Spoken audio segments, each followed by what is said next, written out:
अब पॉइंट आता है कि when to use a stepper motor. तो a steeper motor can be a good choice whenever controlled movement is required. कि हमें रोबोटिक आर्म या जो रोबोटिक मैनिपुलेटर्स हैं वो पूरे नहीं घुमाने हैं एक बार में.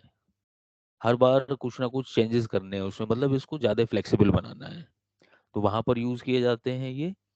And they can be use to advantage in applications where we need to control rotation angle, speed, position और synchronism. So because of inherent advantages, stepper motor जो है सबसे बेहतर रहता है यूज करना in different applications in robotics.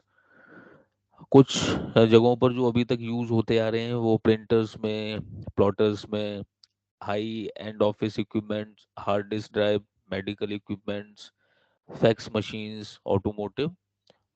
तो ये स्टीपर मोटर के अभी तक के जो यूजेस रहे हैं, और रोबोटिक्स में भी अब हम इसको यूज कर रहे हैं.